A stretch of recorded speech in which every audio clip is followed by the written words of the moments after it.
Hey Shaz, what's wrong? I cannot understand between law of logic and rule of inference. Wait, Irene, are not you a YouTuber? I mean, I once saw a video about you teaching about MAT222. Yeah, you guys want to see?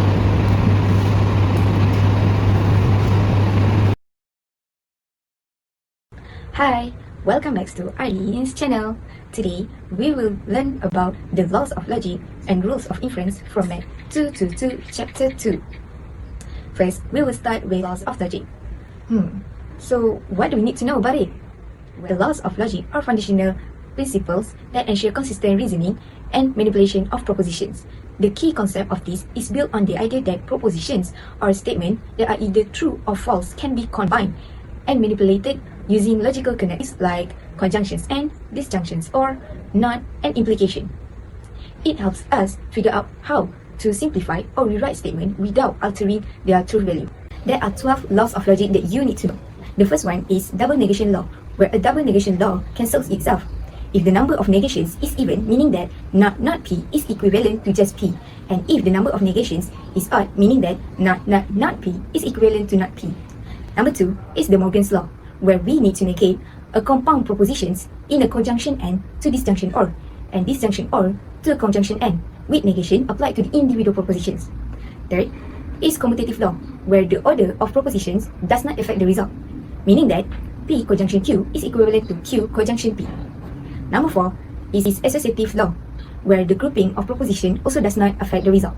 Number 5 is distributive law, where the logical expression can be expanded in a manner similar to arithmetic. Number 6 is absorption law, where redundant components in compound statements can be removed because they do not change the logical outcome. Number 7 is idempotent law, where repeated propositions in conjunction and disjunction can be simplified, meaning that P conjunction P is equivalent to just P. Number 8 is inverse law, where a proposition with its negation always results in a tautology or contradiction. Number 9 is identity law, where a conjunction with true and disjunction with false does not change the original statement, which is P. Number 10 is domination law. Regardless of propositions, a conjunction with false always results in false, and a disjunction with true always results in true. Number 11 is definition of implication, meaning that if P then Q is equivalent to either not P or Q is true. And lastly, definition of biconditional, where the logical statement is true if and only if both P and Q have the same truth value. Let's take a look at the example. Simplify the logical expression given using the laws of logic. So first, we apply absorption law to remove redundant component in the logical expression. Next, we apply distributive law to expand the logical expression. Then, we apply inverse law because a proposition with its negation always results in a tautology or contradiction. As you can see, P conjunction not P results in a contradiction. After that, we apply commutative law to change the order of propositions. And lastly, we apply identity law because a disjunction with false does not change the original statement, which in this case, P conjunction Q is the original statement. Therefore, the logical expression given can be simplified to P conjunction Q, and that is the final answer. Now we move to the rules of inference. So, what is rules of inference? Well, rules of inference are fundamental principles in logic and reasoning that provide framework for obtaining valid conclusions from given premises. They are used to determine the validity of arguments involving 3 or more propositions without using a large truth table. In essence, rules of inference define a logical relationship between statements or propositions, ensuring that if a certain condition are met, then a specific conclusion logically follows. There are 11 rules of inference that you need to know. The first one is modus ponens. If P happen, Q must also happen. For example, if Irene study, then she will pass the exam. Irene study, therefore she passed the exam. Number 2 is law of syllogism.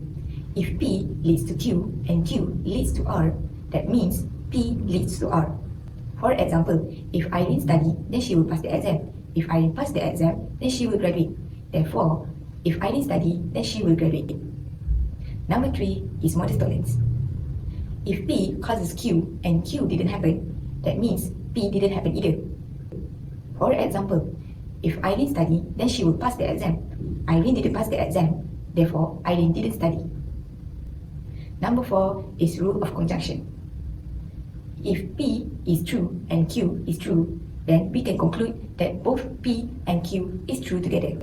For example, Irene studied, Irene passed the exam, therefore Irene studied and passed the exam. Number 5 is rule of conjunctive simplification. If both P and Q is true, then we can conclude that P is true or Q is true individually. For example, it's sunny and hot, therefore it is sunny. Number 6 is rule of disjunctive syllogism. If either P or Q is true and P is not true, then Q must be true. For example, either it is sunny or raining. It is not sunny, therefore it is raining. Number 7 is rule of disjunctive amplification. If P is true, we can say that P or Q is true even if Q is unknown. For example, it is sunny, therefore it is sunny or raining. Number 8 is rule of contradiction. If P and not P is true, meaning that there is a contradiction. Therefore, we need to use the method of proof by contradiction. So first, we need to assume that not P is true as an additional premise. Then, shows that not P leads to a logical inconsistency using inverse law. After that, we conclude that the assumption is wrong, where not P leads to a contradiction and P, which is the original statement, is true. For example, prove the validity of the argument given using the rule of contradiction. So first, we need to rewrite the given premises in order. Then we apply the definition of biconditional to number 1. Next, we apply conjunctive simplification to number 4. After that, we apply law of syllogism to number 2 and 5. Then, we take not P as an assumed premise. Next, we apply modus ponens to number 6 and 7. And lastly, we apply conjunction to number 3 and 8, where we get R conjunction not R. Since R conjunction not R leads to a contradiction, the assumption not P is false and P is true. Therefore, the argument is valid. Number 9 is rule of resolution. If not P or Q is true and P or R is true, then either Q or R is true. For example, either Irene didn't study or pass the exam, either Irene study or graduate, therefore Irene will either pass the exam or graduate. Number 10 is rule of constructive dilemma. If P leads to R and Q leads to S, and either P or Q is true, then either R or S must be true. For example, if Irene study, then she will pass the exam. If Irene exercise, then she will be healthy. Therefore, either Irene study or exercise, then she will either pass the exam or be healthy. Lastly, number 11 is rule for proof by case. If P leads to R and Q also leads to R, then R is true no matter what. For example, if Irene study, then she will graduate. If Irene pass the exam, then she will graduate. Therefore, Irene will graduate either way. Let's take a look at the example. By using rules of inference, show that the argument below is valid. So first, we need to rewrite the given premises in order. Then, we apply law of syllogism to number 1 and 2 because if P leads to Q and Q leads to R, that means P also leads to R. After that, we apply disjunctive syllogism to number 3 and 4 because if either P or S is true and S didn't happen, that means P must happen. Lastly, we apply modus ponens to number 5 and 6 because if P happened, that means R must also happen. Therefore, the argument is valid as we get R as the final answer. And that's all from me. Don't forget to like and subscribe. See you next time. Bye-bye.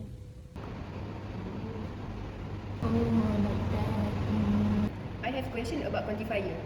Safia, do you know about this topic? I have tried to solve many questions about this topic, but I still cannot get the answer. Yes, I have done a video assignment about this before. Let's watch my video assignment together.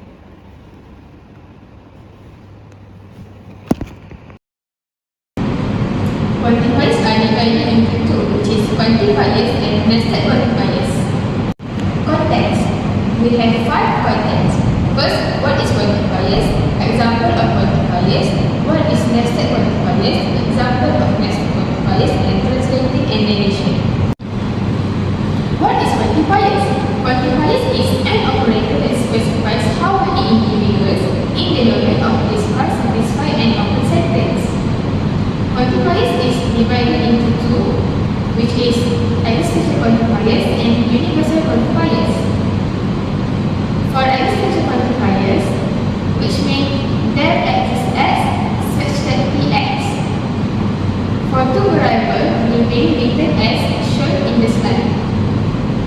It's true when there is at least one x for Bx is true, and it false when Bx is false for every x. For universal quantifiers means for all x or for every x.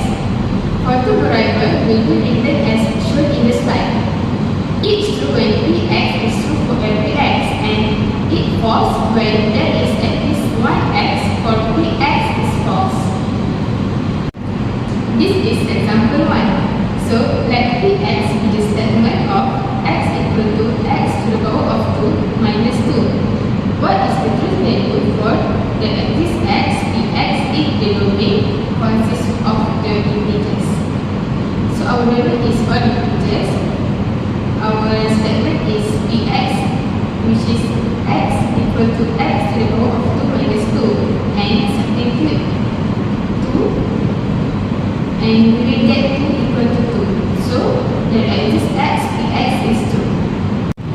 Next, example 2. Let Bx be the statement of x plus 2 greater and equal to 2.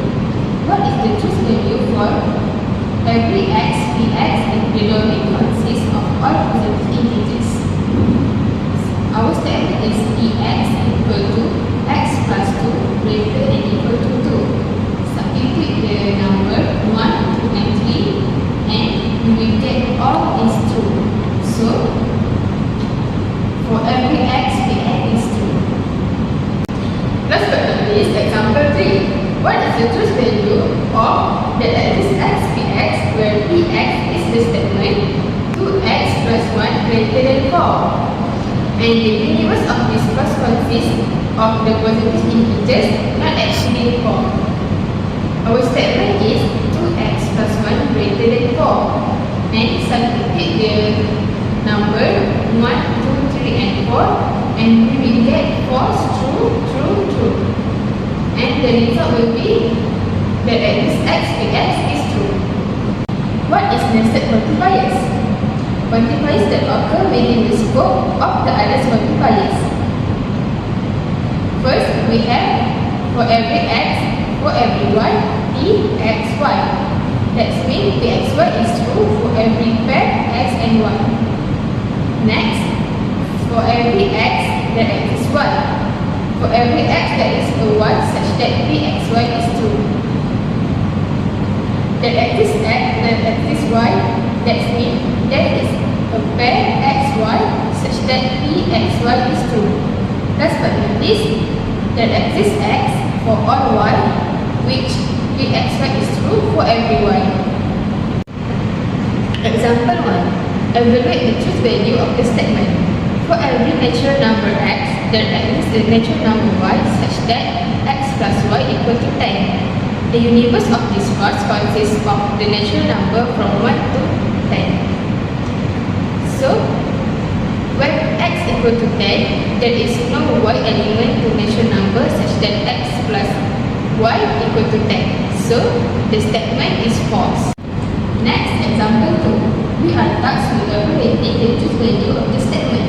There exists x, there exists y, x plus y greater and equal to 5. This means that there exists at least one integer x, and for that x, there exists an integer y such that their sum x plus y is greater than or equal to 5. If x equal to 2, we need to find a y such that 2 plus y greater than and equal to 5. So we get y greater than and equal to 3. So if y equal to 3, we get 2 plus 3 equal to 5, which satisfies the condition x plus y greater than and equal to 5. So the statement is true. Lastly, example 3. We are asked to evaluate the statement for every x and for every y, x multiply y equal to 6. This means that for every integer x and every integer y, the equation x multiply y equal to 6 must true. If x equal to 3, we need to find all y such that 3 multiply y equal to 6, which means y equal to 2. But if x equal to 0, there is no y equal to 6. Since we found at least one case which is x equal to 0, where there is no corresponding y, so the statement is false. Translating word statement into logical expression. For example, every passenger on this bus has a ticket. The logical expression will be for all x, dx. Next example, some students in this class have submitted their works. The logical expression will be there exists x, dx. Next, every child in this kindergarten has eaten cookies or bread. It will be for every x, dx or qx.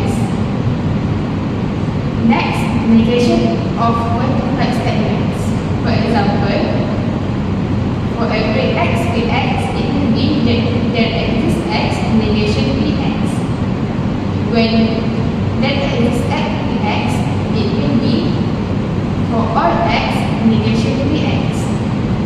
And last but not least, for every x, dx or qx, it will be there exists x, negation dx and negation qx. Look at this topic for the assignment video. I got a forward backward method process. You guys want to see?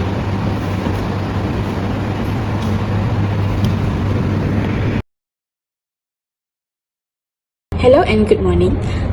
Hi, I am Shazliana and I will talk about forward and backward method. First of all, we go through about introductions. What is proof? Proof is a mathematical statement. It's an expression which is either true or false.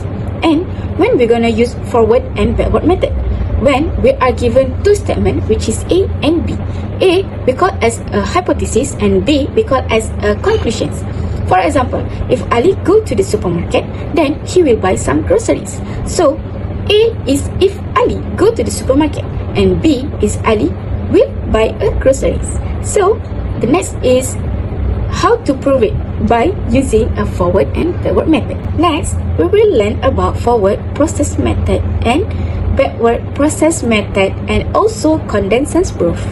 For the forward method process, first of all, we're gonna start with the known information or statement given. And next, we're gonna apply the logical reasoning, rules or theorems to derive intermediate step.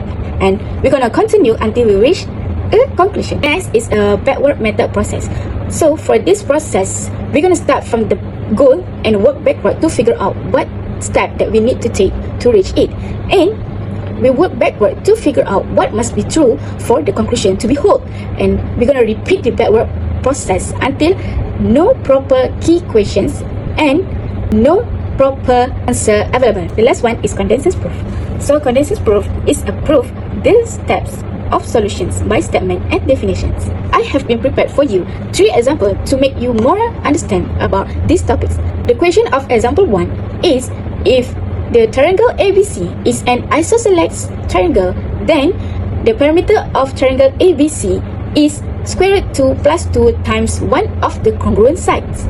So prove it. To prove this statement, we're gonna find A and B. A is the right triangle, ABC is isosceles triangle, and for B is the perimeter of triangle ABC equal to square root 2 plus 2 times one of the congruent sides.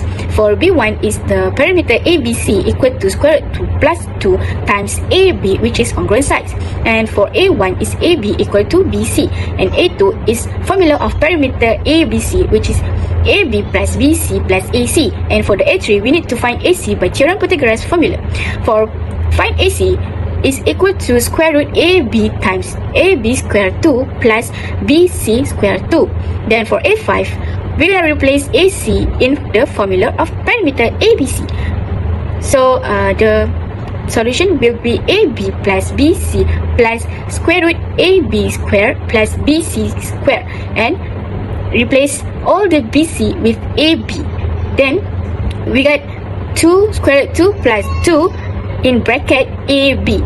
Then that's the proof, which is A4 is total is logically implies to be 1. For example number 2, A is the sum of two integers is even and b is their difference is also even.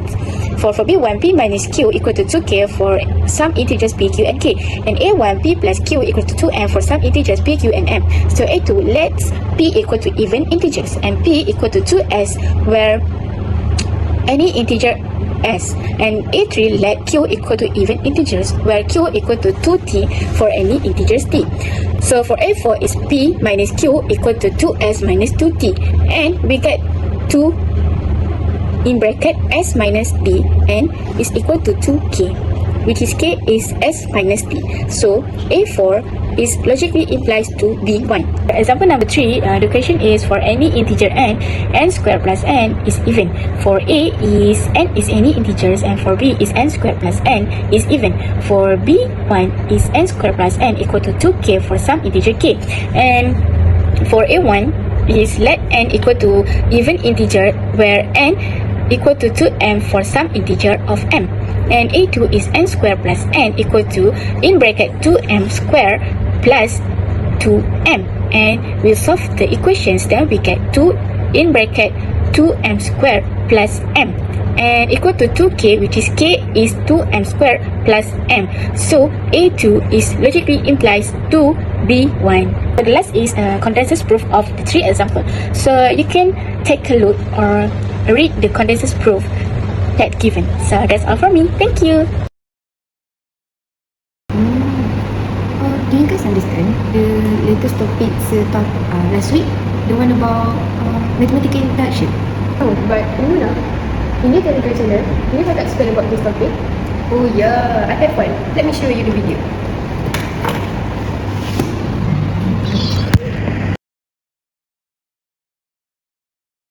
In this topic, we have 3 for content. First, introduction. Second, step for solution. And the third is examples. For introduction, mathematical induction is used when b has the form for every integer n greater than equal to 1. Something happens where something happens is a statement that depends on the integer n. This is the step for the solution for question mathematical induction. First, show that p1 or any p is true. Second, assume that pn is true. Then, show that pn plus 1 is true. To know if there is statement true or not is by using this statement and make sure the left hand side and right hand side is equal. For example 1, prove that 1 plus 4 plus 7 plus 3n minus 2 equal to and 3n minus 1 over 2. First, we change the format into the summation format. For the first step, show that P1 is true. So, we have to substitute 1 for the both sides, which is left hand side and right hand side. So, we get both 1, therefore, left hand side and right hand side is true. Second is, assume that Pn is true. For the third step, show that Pn plus 1 is true. First, we have to substitute on left hand side Pn plus 1. So we substitute and we will get n plus 1, 3n minus 2 over 2. For the left hand side, we have to use pn plus n plus 1. So substitute n plus 1 and we will get n plus 1, 3n minus 2 over 2. Therefore, left hand side and right hand side is equal. Therefore, pn plus 1 is true. Example 2. Show that n factorial greater than 3 to the power of n for all integer n greater than equal to 7. First, show that P7 is true. Left hand, substitute 7 into left hand side and right hand side, and we will get 5040 greater than 2187. So we know that this is true. For the second, assume that Pn is true. The third step, show that Pn plus 1 is true. First, substitute n plus 1 for the both sides. Then we separate 3 to the power n plus 1. So we will get 3n multiply 3, 1. On the left hand side, we use factorial formula and we get n plus 1 minus 1. Next, we simplify 3 to the power of 1 and we get 3. On the left hand side, we will get n plus 1 n factorial. Then, we substitute n factorial to n to the power of n. Then, we remove 3n but make the denominator 3n so that we can cancel it and we will get n plus 1 greater than 3. So the statement is example 3. Show that 1 minus 1 over 4 multiply 1 minus 1 over 9 multiply 1 minus 1 over p the power of 2 for every integer b greater than equal to 2. First, we have to show that p2 is true. So, we substitute p2 into left hand side and right hand side. So, we will get 3 over 4 for both. Therefore, left hand side equal to right hand side. Next, step 2, assume that Pn is true. Next, third step, show that Pn plus 1 is true. First, multiply p plus 1 into p and we get p plus 2 over 2p plus 2. For left hand side, we have to multiply p and p plus 1. So, substitute and we will get p plus 2 over 2p plus 2. So, we will get left hand side equal to right hand side. Therefore, p plus 1 is true. So, proof methods like quantifiers, mathematical induction, forward-backward reasoning, laws of logic and rules of inference form the backbone of rigorous mathematical reasoning. Different method address various type of problems, offering flexibility, constructing and understanding proof. Using these 4 structured techniques ensures that mathematical arguments are precise, clear, and universally valid. And these methods are to apply to a wide range of mathematical domains, fostering problem and logical thinking skills. And that is our conclusion. So that's all from us. Bye bye.